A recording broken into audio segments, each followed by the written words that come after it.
দুপুর বেলা দুর্ঘটনা মাইলস্টোনের ভেতরে। মেয়ে বাচ্চাটা স্কুলে, মা গেছে বাচ্চা আনার জন্য। বাচ্চাটা অন্য দরজা দিয়ে বের হইয়া গেটের কাছে দাঁড়াইছে, আম্মুকে তালাশ করে। আম্মু আবার ভেতর দিয়ে স্কুলের মধ্যে চলে গেছে অন্য দরজা দিয়া মেয়েরে তালাশ করে।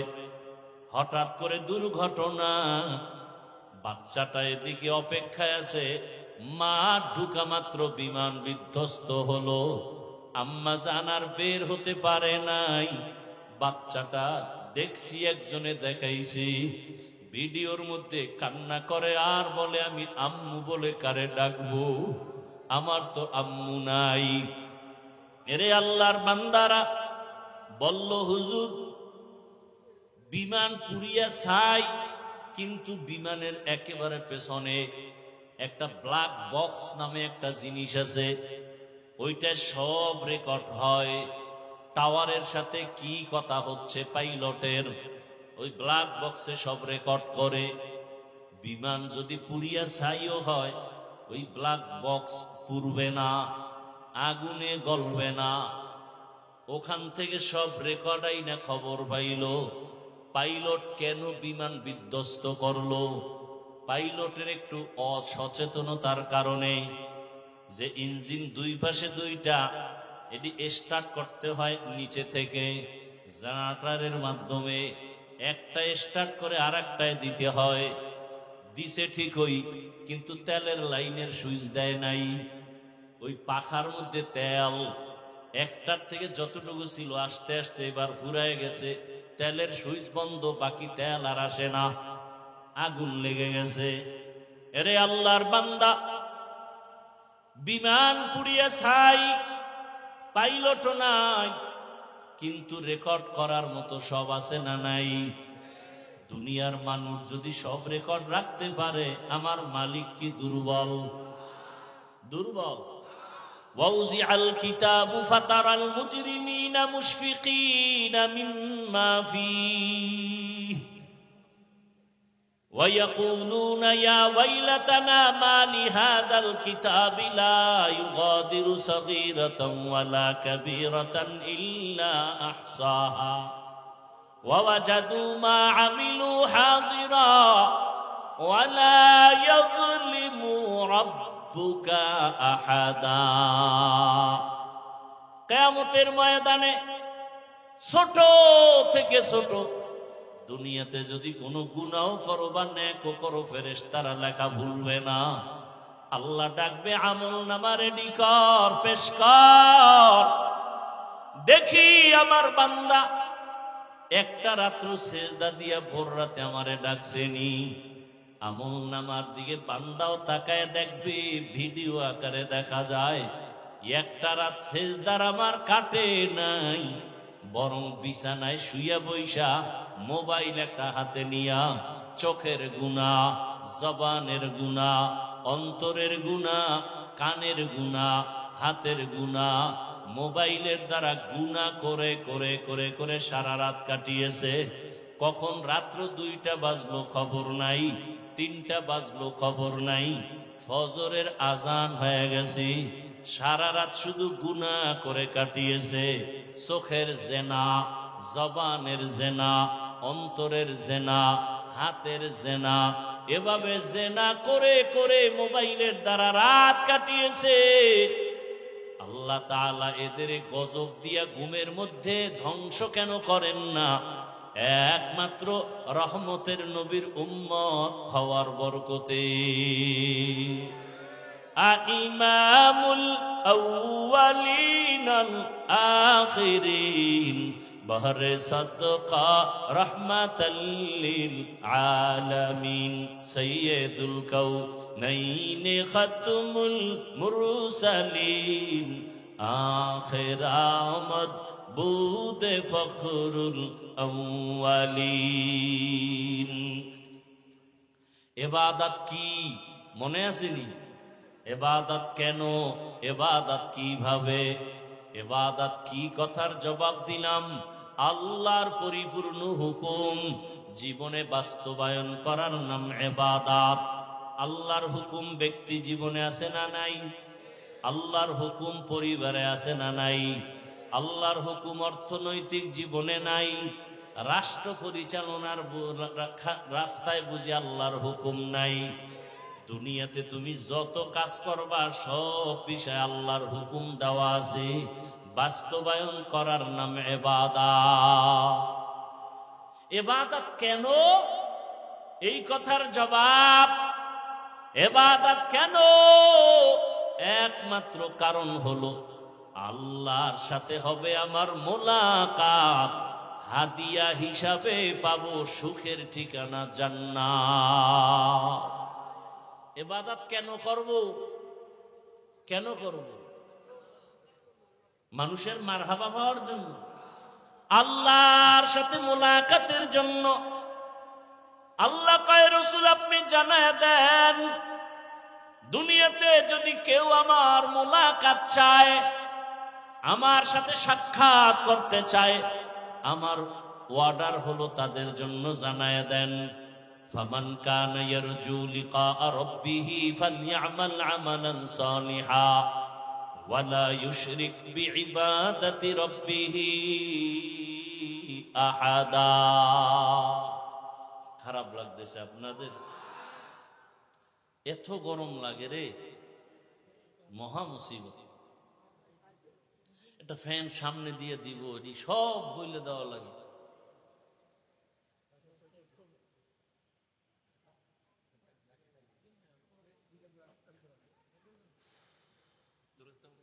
ইবাদত কি?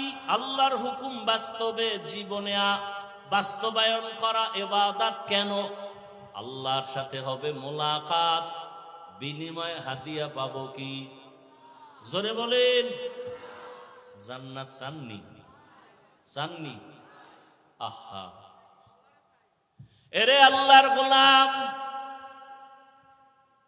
আমার মূল টার্গেট আমার মালিকের সাথে সাক্ষাৎ। আল্লাহ বলে, আমার সাথে যদি সাক্ষাৎ চাও তাহলে তোমার নেক আমল করা লাগবে, বদ আমল না। কি আমল? নেক আমল করো। নেক আমলের মধ্যে কিছু আছে ফরজ, কিছু আছে ওয়াজিব, কিছু আছে সুন্নাত। 5 বেলার নামাজ পড়ো ফরজ, রমজানে রোজা রাখো ফরজ, ধনী বছরে একবার যাকাত দাও ফরজ, জীবনে একবার বাইতুল্লাহ বুকে লাগাও গিয়া হজ করো ফরজ, বিতির নামাজ পড়ো ওয়াজিব। আবার কিছু আছে সুন্নতের আমল। দস্তারখান ব্যবহার করো, ঘর থেকে বের হও ডান পা দিয়া সুন্নত, ঘরের মধ্যে গিয়া ঢুকো ডান পা দিয়া সুন্নত। কোনো কিছু খাও বা পান করো ডান হাতে সুন্নত, নাকি বাম হাতে? ডান হাতে সুন্নত। এক মুসলিম আর এক মুসলমান ভাইয়ের সাথে মোলাকাত হবে, প্রথম সাক্ষাতে সালাম দাও। কি দাও? সালাম দাও, সুন্নত। জুতা পরার সময় ডান পাও ডান জুতায় আগে ঢুকাও, সুন্নত। বাম পাও বাম জুতায় পরে ঢুকাও, সুন্নত। জুতা পরার পরে যখন কদম দিয়া হাঁটা শুরু করবা, ডান পা দিয়া কদম শুরু করবা, সুন্নত। খানা খাইতে যখন বসবা, হাতের দুনো কবজি ধুইয়া খাইতে বসো, সুন্নত। খানাটা প্লেটের ডান দিক দিয়ে শুরু করো, সুন্নত। হালকা লবণ নাও, সুন্নত। খানার মধ্যে দোষ তালাশ করবা না, বরং শুকর আদায় করো। লাকাল হামদু আলাকার শুকর বলো, সুন্নত। খানার শেষে প্লেটটা চেটে চেটে খাও, এটা সুন্নত। হালাল খানা। ভাইয়েরা আমার, জীবনের নেক আমল করিও, তবে শুধু ফরজ আমল করবা এটা না। আমার মালিক তাকায় আছে, তুমি আমার মাওলার হুকুম মতো চলবা। ছোট খাটো আমলও যদি করো, এটাও আল্লাহর কাছে অনেক দাম। আল্লাহর এক বান্দি জীবন ভর শুধু গুনাহ গুনাহ গুনাহ। একদিন রাস্তা দিয়া চলতেছে, হঠাৎ করে দেখে একটা কুকুর পানির পিপাসায় কান্না করে। গুনাহগার মহিলা কুকুরের দিকে তাকাইয়া মায়া লাগছে। কুকুরের যদি একটু পানি পান করায় দিতাম, মনে হয় কুকুরের কলিজা ঠান্ডা হতো। অন্তরে মায়া, দৌড়াইয়া গেল কোথায় পানি পাই। এক জঙ্গলের ভেতরে গিয়া পানির কূপ দেখিয়া দেখে পানি উঠাবার পাত্র নাই, অনেক নিচে। মহিলা চিন্তা করলো কূপের থেকে পানি উঠাবো কিভাবে? মাথায় ছিল বড় ওড়না পেঁচানো। দুনিয়ার সব আকাম করে, গুনাহগার নারী, কিন্তু মাথায় কি লাগানো বলেন না কেন? ওড়না। ছোট না বড়? আমাদের আম্মা জানেরা, বোনেরা ওড়না পরে না, যাও পরে, তাই স্টাইলার ফ্যাশন, ঠিক নি? আবার শুনছি বাংলাদেশের আইন বড় দামি, কোন মেয়ে যদি ওড়না পরতে ইচ্ছা করে না চায়, বাবায় চাপ দিতে পারবে না, তো জেলখানায় যাওয়ার সম্ভাবনা। এরে আল্লাহর গোলাম, বড় কঠিন হালাত। আর এখন তো আরো কঠিন, বাবায় নাকি মেয়ে ছেলেরে জোরে শাসন করে, ছেলে গিয়া বাবারে মেরে ফেলে। কি কেমন দুনিয়া আইল ভাইরা আমার!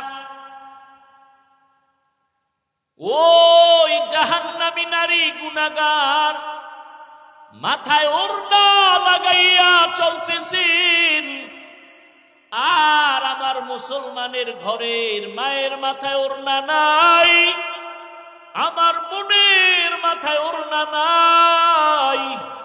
ওড়নাওয়ালারা ওড়না বানাইছে মাথায় পরার জন্য, আর এরা গলায় পরে ফ্যাশন, ঠিক নি? যেই ঘরের মা মাথায় দোপাট্টা লাগায় না, ওই ঘরে রিজিকে বরকত হয় না। ওই মহিলা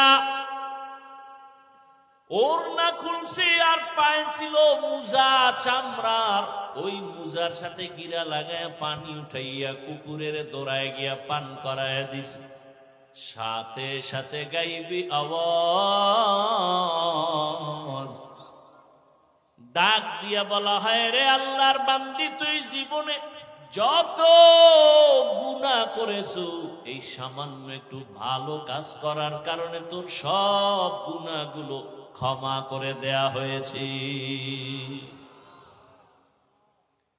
তাহলে কুকুরকে পান করানো এটা বড় আমল না, ছোট, কিন্তু আল্লাহর কাছে ভালো লাগছে, কাম হয়ে গেছে। তাহলে মূল বিষয় কি? আমি নামাজ পড়ি, রোজা রাখি, জিকির টিকির যাই করি, মূল মালিক রে রাজি করা। মালিক যদি রাজি হয় তো শেষ। বাদশাহ হারুন রশিদের নাম শুনছেননি? শুনছেননি? বাদশাহ হারুন রশিদ জগৎ বিখ্যাত একজন ওলিয়ে কামিল, আবার রাষ্ট্র পরিচালনা করে। ওজিরে আজম রে নিয়া বাদশাহ হারুন রশিদ একদিন সফরে রওয়ানা। দিনের বেলা রোদের প্রখর তাপ, হঠাৎ করে নজর করে দেখে রাস্তার কিনারায় এক বৃদ্ধ মানুষ ফলের গাছ রোপণ করতেছে। বাদশাহ হারুন রশিদ দেখে বলে, ও চাচা বুড়া মিয়া, রোদের প্রখর তাপে আপনি কি করেন? ফলের গাছ মাটিতে রোপণ করি। কি হবে? ফল হবে। কবে হবে? বলে অনেক দিন পরে। আপনার বয়স কত? কয় কত 60-এর উপরে। মরণ মরণ এক চিন্তা মাথায়। বলে আপনি যে এত কষ্ট করে রোদের প্রচন্ড তাপ সহ্য করে কষ্ট করে যে গাছ রোপণ করতেছেন, এই বৃক্ষের ফল আপনি খেতে পারবেননি। বুড়া বলে অসম্ভব। তাহলে কষ্ট কেন করেন? বুড়ায় ডাক দিয়া কয়, আগে আমার বাপদাদারা গাছ রোপণ করেছি, আমরা ফল খেয়েছি, আমরা রোপণ করব, আমার পরবর্তী সন্তান নাতিরা ফল ভোগ করবে। কথাটা খুব খুশির কথা না? বাদশাহ হারুন রশিদ খুশি হইয়া সাথে সাথে 1000 দিনার তাকে উপহার দিল, পুরস্কার দিল। বুড়া মানুষ তো, যোগ্যতা নাই কিন্তু অভিজ্ঞতা আছে। এই যুবকেরা, শিক্ষিত ভাব দেখাও যারা, শোন, অনেক বেয়াদবের খবর জানি, নিজে শিক্ষিত, বাবা মূর্খ, বাবারে চোখে দেখতে পারে না। দূরে বুড়া মুড়ার কথা কাজে লাগায় লাভ না। শিক্ষার যোগ্যতা, অশিক্ষিতদের অভিজ্ঞতা হাজারবার তাদের সামনে স্যারেন্ডার হতে বাধ্য। শিক্ষার যোগ্যতা আর মূর্খ ব্যক্তির অভিজ্ঞতা আসমান জমিন ডিফারেন্স। ইঞ্জিনিয়ার গাড়ি বানায় ভাঙ্গে, বিল্ডিং বানায় ভাঙ্গে, কিন্তু ড্রাইভার হইল চরম মূর্খ। প্যারাডো গাড়ি, জিএমসি গাড়ি খুব দামি রাস্তা দিয়া চলছে, যোগ্যতার আলোকে যোগ্য ব্যক্তি 6টা ডিগ্রি নিয়া চেয়ারে বসে আছে, সিটে বসে আছে, এসির হাওয়া খাচ্ছে, আর পাশের ড্রাইভার কি রাস্তার মাঝে গাড়ি বন্ধ, স্যার গাড়ি অফ, চাবি দেয় স্টার্ট হলে উঠে না, টাচ করে উঠে না, কি করা? আপনার যোগ্য শিক্ষাগত যোগ্যতা দিয়ে একটু চেষ্টা করেন। কয় আমার দ্বারা সম্ভব না, আমি এ বিষয়ে কিছু জানি না। সার্টিফিকেট কই? তা আপনি চালান তাও পারি না। কথা করার কি লোক তো নেই। 3 কিলোমিটার দূরে একটা হসপিটাল আছে গাড়ি ঠিক করার, ওখানেও আমার মতো আর কাঠ মূর্খ বয়ে রয়েছে ডাক্তার। ও খালি একটা টোকা মারবে, জাগাত গাড়ি দৌড়। কি করা যায়? বুদ্ধি দাও। এখন যোগ্য সারে বুদ্ধি চায় কার কাছে? ড্রাইভার কাছে। স্যার আপনি চালাইতেও পারবেন না কেন? তো স্টার্টিংটা ধৈর্য বইয়ে থাকে, ধৈর্য বইয়ে থাইকে কোন দিকে যায় না যায়, শেষে কি আর একটা গাড়ি যদি ওদিক দেয়, তাই আমার উপরে বললে তুই তো মরলি না, মরলাম আমি না, তুই এহেনে বইয়া পড়ার জন্য তুই মর, তোর বাপ মা আমি খাওয়াম, আমি পিছন দিয়ে ঠেলি। এইবার ধাক্কাইতে ধাক্কাইতে মোটামুটি 4 মিনিট ধাক্কাইয়া জায়গায় হইয়া বসছে, আর পারি না, পুরা হাতির মতো হইয়া রয়েছে। উপায় কি? যোগ্যতা সার্টিফিকেট দিয়ে দুইয়া 1.5 গ্লাস পানি লইয়া।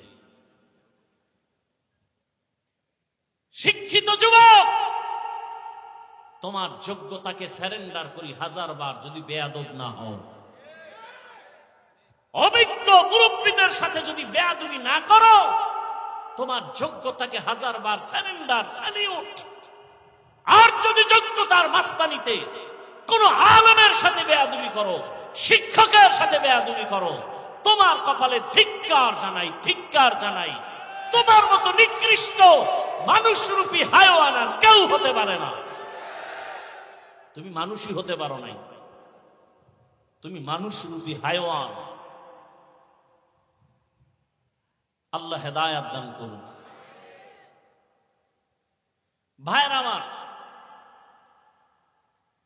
তো বাবা মুরব্বী মানুষ, এগো অভিজ্ঞতা কি? কথা হয় না। এখন ছেলে শিক্ষা দীক্ষা কইরা নিজে নিজেই বিয়া কইরা ফেলাইবার মূর্খ বাবার কোনো দেখার দরকার নাই, বলারও দরকার নাই। এরকম ঘটনা কম না বেশি? কিন্তু বুড়া বাপ মা ছেলেরে কত কষ্ট করে বড় বানাইছে, এদের মনে দুঃখ আছে না নাই? কাঁদতেছে। ছেলে বন্ধু আর বান্ধবী লইয়া মাইয়া দেখা মোটামুটি রেডি। মাইয়ার বাবায় কয় তোমার বাড়ি দেখা লাগবে না, আমার মাইয়ারে নিয়ে রাখবা কই, আসেন। এবার ছেলের শ্বশুর বাড়ির থেকে লোকজন আসতেছে, ছেলের বাড়ি দেখ। ঘরে আসিয়া মাকে বলে, মা মেহমান আসবে, খানা রেডি করে নেও। মা বলে, কোন মেহমান আসবে? বলে জানার দরকার নেই, আমার আপন লোক, বন্ধু বান্ধব। বাবা কষ্ট করে কোন রকম আয়োজন করে ফেললো, সন্তানের হাতে টাকা নাই, খানার আয়োজন। দুপুর বেলা নতুন মেহমান ঘরে আসে, বাবাকে দেখা করতে নেয় না, বাবা মূর্খ। আপনারা কি মনে করেন এই সমস্ত ঘটনা কি আমাদের দেশে হয় না? কঠিন, বহু বেয়াদব আছে এরকম, মা বাবাকে জিজ্ঞাসা করে না। মূর্খ মা বাবা এই জন্য বলে, দূর মা বাপ মূর্খ। আর ঘরে যেয়ে কথা কয় শুদ্ধ ভাষায়, আম্মুজান খেয়েছেন। বেয়াদব। মা বাবার সাথে কথা কিভাবে বলতে হবে ইসলাম শিখিয়েছে, আর কোন বিদ্যা শিখায় না। ইসলামের বিদ্যা শিখায়, মদিনার রাসূল শিখায় মা বাবার সাথে কেমন ব্যবহার করতে হবে। পৃথিবীর কোন বিদ্যা শিখায় না। কি শিখায় ইসলাম? বলে মা যেই ভাষা বুঝে গ্রামে ওই ভাষায় কথা কবি, এর নাম আদব। শুদ্ধ করে কবি মা বুঝে না, এটা বেয়াদবি। খেয়েছেন, তোর মায়ে জানে মা খাইছেননি, এটা জানে মায়ের ভাষা গ্রামে। যদি তুমি শুদ্ধ ভাষা হেডম দেখাইতে চাও, এটা চূড়ান্ত বেয়াদবি। পড়ো সূরা বনী ইসরাঈলের আয়াত, আকাযা রাব্বুকা আল্লা তা'বুদু ইল্লা ইয়াহু ওয়া বিল ওয়ালিদাইনি ইহসানা। আয়াতের ব্যাখ্যা বলো। বাবারেও সামনে নেয় না, মূর্খ বাবা। মেহমানরা খানা খায় আর একে অন্যের সাথে মুখে কানে কথা কয়, ফিস ফিস কথার আওয়াজ ভেতরে বাবার কানে গিয়ে লাগছে। কানে কানে ওরা কি কইছে, কয় বাড়ি তো একেবারে খারাপ না, ছেলের বাড়ি মাইয়া দেওয়া যায়। বৃদ্ধ বাবা শুনিয়া ভেতরে গিয়া বালির চাপা দিয়ে এত চিৎকারের আওয়াজ, বাবা হতভাগ আর কান্না। বিবি বলে, স্বামী কেন কাঁদো? বাবায় বলে, দুঃখ না খাইয়া কত কষ্ট করে সন্তানের বড় বানিয়েছে। এই সন্তানের মেহমান কারা জানুনি? মা বলে জানি না। বলে কোথায় জানি মেয়ে ঠিক করেছি, সেই মেয়ের বাড়ির মেহমান। মাও চোখের পানি ফেলে কান্না করে, ও বাবা। ছেলে আইসা বলে, বাবা কেন কাঁদো? মা কানো কাঁদো কেন? মা ডাক দিয়া কয়, বাবা এক ফোঁটা দুধের ঋণ কেমনে আদায় করবি? ওরে তুই পরীক্ষার হলে গেছো, আমি মা ঘুমাই নাই, আল্লাহর কাছে দোয়া করেছি, আল্লাহ আমার সন্তানকে পরীক্ষায় সফলতা দান করো। আজকে তুই বিয়ে করবি, আমরা জানবো না, আমি মা বরদাস্ত করতে পারি না, আল্লাহ তোরে হেদায়েত দান করুক, এতটুকুই বলি। এখন অন্তরের মধ্যে একটু ধাক্কা লাগছে। মেহমান চলে গেল আর বলেছে, কোন মূর্খ ব্যক্তি আমার বাড়ি আনা যাবে না। এইবার ছেলের অন্তরে মায়ের চোখের পানি দাগ কেটেছে, বাবার চোখের পানির দাগ কেটেছে। বাবায় কয়, কি করি বাবা? ছেলে কয়, বাবা তোমারে নিয়ে যাইতে পারলে তো একটু ভাল লাগবে। বাবায় কয়, যদি নিতে চাও বল, আমিও যেতে চাই। তোর না জানি কোনো বিপদ এসে যায় আমাদের কষ্টের কারণে, আমি যদি তোর সাথে থাকি কোনো বিপদ আসবে না। ছেলে বলে, ওদের জানানো যাবে না, ওরা যদি বুড়া মূর্খ দেখে আর মেয়ে দিবে না। বলে, আমারে গোপনীয়তা রক্ষা করে নিয়ে যাও। গোপনীয়তা রক্ষা করে বাবারে নিয়ে যখন চলে গেল, আগের দিন বিয়ার বাড়ি কত রাত চলে যাইতো, একটা প্রশ্ন করে আটকায় দিছে, আর খাওন নেই, জব দিবি নাইলে না খায় ম। বুড়া বাবা আছে সাথে, বরযাত্রী গিয়া হাজির। মেয়ের বাবার পক্ষ থেকে প্রশ্ন দিল খানা সামনে দিয়া, বলে এক একজনে এক একটা খাসি খাইতে হবে, আস্তা এরপরে শেষ হলে মেয়ে বিয়ে দেব না, হয় না। ছেলে কয়, এটা কার দ্বারা সম্ভব? একটা খাসি কি একজনের দ্বারা খাওয়া সম্ভব নাকি? তাহলে আমার কপালে বুঝি বিয়া নাই। বুড়া বাবার কাছে গিয়ে কয়, বাবা ঠিকই এক বিপদ কান্দে আইছে, কি করি বলো? বাবা একে আমারেও সাথে নিয়ে আইছো, তোর কপাল ভালো, টেনশন করিস না। খাসি খাওয়ার যে প্রশ্ন সুইরা দিছে, তোরে টাইম দিছিনি? কয় দেয় নাই। কয় তাহলে তুই কসম খাইয়া ওয়াদা কর যে খাসি খাইয়াই মাইয়া নেব। এখন আধা ঘন্টা খাইয়া সব ঘুমায় যা, এরপরে ঘুম থেকে উঠে আবার খাবি, আবার ঘুমাবি, আবার বাথরুমে যাবি। ওর খাসি 1 মাস লাগায় খাবি, ওর বাথরুম দিয়ে ভুইরা ফেলাবি সবটি। ওই চোরার ঘরের চোরারে শিক্ষা দিবি কত ধানে কত চা। মুরব্বীর মূল্য আছে না? বাদশা হারুন রশিদের সামনে বুড়ায় কয়, 1000 টাকা পাইয়া কয়, মানুষ ফলের গাছ লাগাইয়া 1 বছর পরে ফল খায়, আর আমি নগদ ফল পাইছি 1000 দিনার। বাদশা হারুন রশিদ কয়, বুড়া এত সুন্দর একটা কথা কইল, আরো 1000 দিন। বুড়ায় 2000 পাইয়া কয়, মানুষ বছরে গাছ লাগাইয়া ফল পায় একবার, আমি নগদ পাইছি 2 বার। ওজিরে ডাক দিয়া কয়, বাদশা চলো, এখানে যদি আর আধা ঘন্টা থাকো, বুড়ার যেই বুদ্ধি ফকিন্নি বানায় ছাড়বে তোমার। বুড়ায় বুঝায় দিল, ও দুনিয়ার মানুষ, এখান থেকে যেমন হাসির খোরাক পাও, আসল খবরটা নিয়ে নাও। আমি বুড়া বাদশা হারুন রশিদ থেকে অগণিত হাদিয়া পাওয়ার একমাত্র কারণ, মালিকের সাথে যদি আসল লাইনটা ঠিক হইয়া যায়, মালিক থেকে হাদিয়া পাওয়ার কোনো সময় সীমা থাকে না। বান্দা চাবি আর মালিক দেওয়ার জন্য রেডি। या इलाही मुझसे मुझको दूर करता के देखो मुझ में तुझको एक नजर। या इलाही तू मेरा माबूद है, या इलाही तू मेरा माशूक है। এরে বান্দা, দুনিয়ার উদাহরণটা এবার আল্লাহর সাথে লাগাও। আরে আমার মালিক একমাত্র আমার আল্লাহ। ওই বুড়া বাদশা হারুনের সাথে সম্পর্ক করার কারণে চাওয়ার আগেই হাদিয়া পাইল এবং চাহিদার বেশি পাইল। তোমার জীবনে কি প্রয়োজন? গ্রামীণ ব্যাংকে কেন দৌড়াও? সুদের পেছনে কেন দৌড়াও? মানুষের পেছনে কেন দৌড়াও?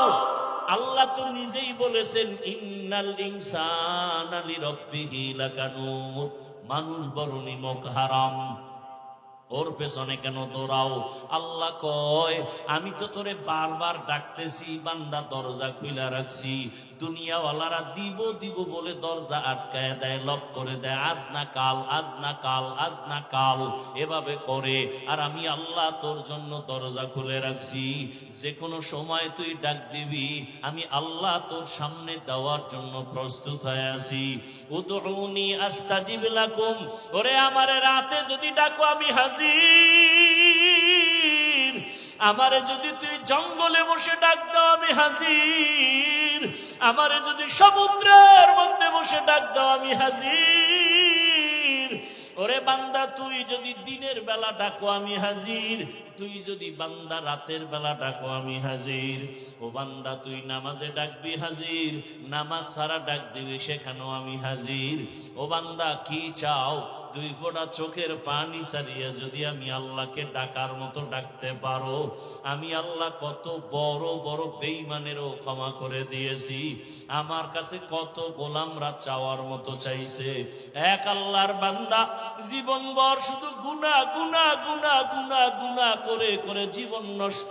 জীবনের শেষ যৌবনকাল পার হইয়া বৃদ্ধ হইয়াও শেষ, দুর্বলতাও চলে আসছে। একদিন বান্দা পেরেশান হয়ে গেল, এই হাতে কত মানুষের গলা কাটলাম, কত মায়ের কোল খালি করলাম, কত নারীর ইজ্জত নষ্ট করলাম, এখন আমার উপায় কি? আমার সন্তান আছে, স্ত্রী আছে, আমি যদি এই বদনাম নিয়ে কবরে যাই, মানুষ আমারে ধিক্কার দিবে আর আমার সন্তানের খারাপ বলবে। এই বদনাম থেকে কিভাবে বাঁচার উপায় আছে? বান্দা চিন্তায় পড়ে গেল, শুয়ে শুয়ে চিন্তা করে রাতের আধারে, হঠাৎ করে কানে শুনে ফজরের নামাজের আজান। উঠিয়া মসজিদের ইমাম সাহেবের সাথে গিয়া পরামর্শ করে, হুজুর একটু পরামর্শ দেন, আমি জীবনে তো গুনাহ কম করি নাই, মনে চাইছে নামাজ পড়বো না পড়ি নাই, মনে চাইছে দাড়ি রাখবো না রাখি নাই, মনে চাইছে বেপরদায় চলবো চলেছি, মনে চাইছে মদ পান করবো করেছি, মনে যখন বলছে জুয়া খেলবো খেলেছি, মনে চাইছে মানুষ হত্যা করবো করেছি, মনে চাইছে জুলুম করব করেছি, মনে যখনই চাইতো কারো উপরে আক্রমণ করব করেছি। এখন এই বদনাম নিয়ে আমি মরতে চাই না, আমার সন্তানের উপরে এর ক্লেম চলে আসবে, অপবাদ চলে আসবে। এর থেকে বাঁচার উপায় কি? আল্লাহর বান্দা ইমাম সাহেব কয়, একমাত্র বাঁচার উপায় হলো তওবা। আল্লাহর কাছে খাঁটি অন্তরে কান্নাওয়ালা তওবা ছাড়া দরজা খুলবে না। আর কেমনে করব? বলে আপনি বাসায় যাইয়া রাতের বেলা না ঘুমাইয়া, গভীর রাতে শেষ রাতে উঠিয়া ওযু বানায়া যায় নামাজে আল্লাহর কাছে কাঁদবেন আর আল্লাহর কাছে মাপ চাইবেন আর বলবেন, আল্লাহুম্মা আরহামনি বিতরকিল মাআসি, ইয়া রাব্বি গফিরলি, ও আল্লাহ তুমি আমারে মাফ করে দাও। ইমাম সাহেবের পরামর্শ নিয়া ওই গুনাহগার জাহান্নামের আসামি বান্দা ওই বুড়া বয়সে ইমামের পরামর্শ নিয়ে রাতে ঘুমায় না। এক এক রুমে সন্তানেরা ঘুমায়, স্ত্রী ঘুমায়, ওই বান্দা গভীর রাতে একা একা উঠিয়া ওযু বানাইয়া অন্ধকার একটা রুমের মধ্যে গিয়া একা যায় নামাজ বিছাইয়া চোখের পানি ছেড়ে সেজদায় গিয়া কান্না শুরু করছে আর বলে, ও দয়ার মালিক, তোমার হারানো গোলাম তোমার দরজায় ফিরে আসছে।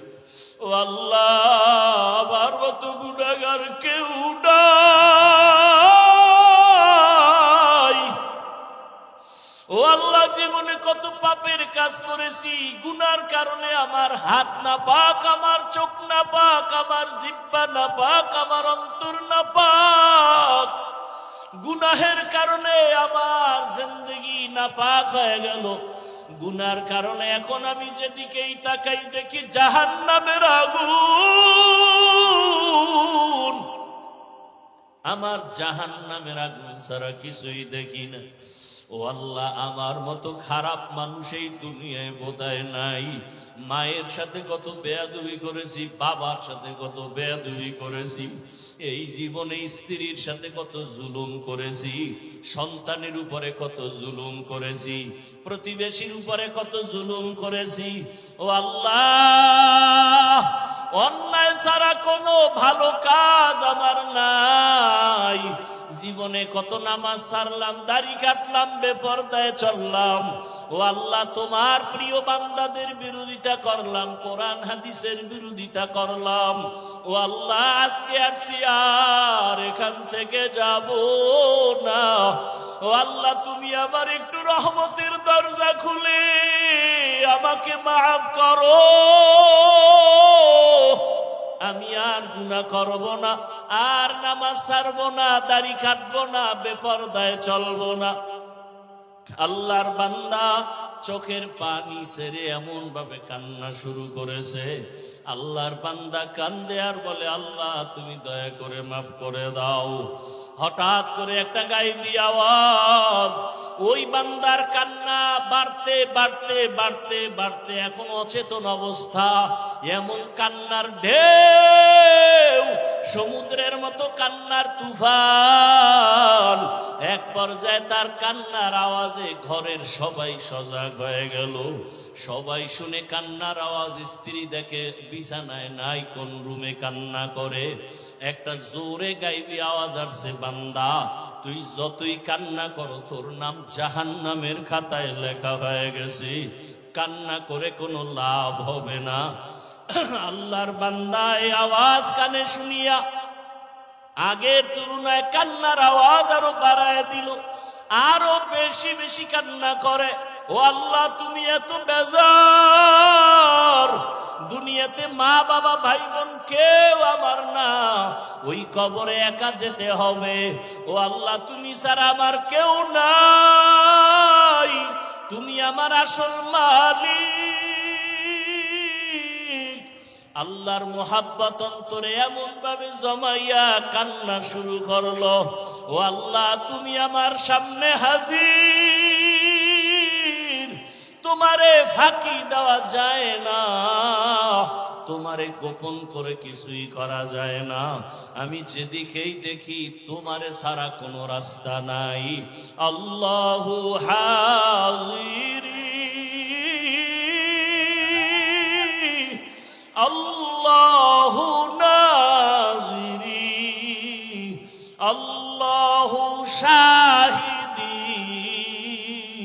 আল্লাহু মাই। ওরে মাকে ফাঁকি দেওয়া যায়, বাবারে দেওয়া যায়, ছেলেরে দেওয়া যায়, স্ত্রীকে দেওয়া যায়, আমার মালিক আমার মাবুদের ফাঁকি দেওয়া যায় না। ও বান্দা, অন্ধকার রুমেও যদি ডুব দাও সেখানেও আমার মালিক, সমুদ্রের ভেতরেও যদি যাও সেখানেও আমার মালিক।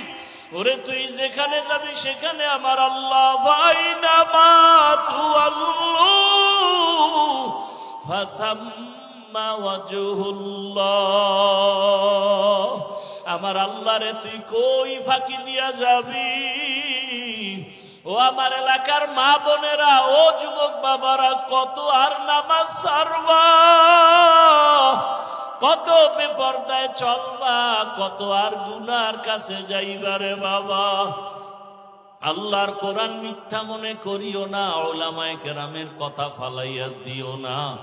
একদিন আমার মাওলার দরবারে হাজির হতেই হবে। আল্লাহর বান্দা গায়বী আওয়াজ পাইয়াও কান্না বন্ধ করে না।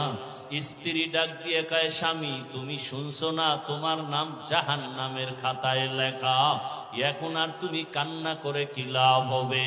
আল্লাহর বান্দা ডাক দিয়ে কয়, বিবি বলো, ওই আল্লাহর দরজা ছাড়া আর কোন দরওয়াজা আছে নাকি বলো, অন্য কোন দরওয়াজায় গেলে আমি পবিত্রতা অর্জন করতে পারবো? স্ত্রী বলে, না না না। আল্লাহর বান্দা বলে, যদি দরজা একটাই থাকে আমি আর এই দরজায় আসছি আর ফিরিয়া যাব না, এই দরজা ছাড়বই না। আল্লাহ যদি আমারে ক্ষমা না করে আমি এই দরজা ছাড়ব না, কান্নাও বন্ধ করব না। এমন অঝোর ধারায় কান্না শুরু হয়ে গেল। আবার কান্না করে, ও দয়ার মালিক, দয়া করে আমারে মাফ করে দাও, আর গুনাহ করব না, জাহান্নামে যাব না রে আল্লাহ। সূর্যের গরম সইতে পারি না, বেতের বাড়ি সইতে পারি না, মশার কামড় সইতে পারি না।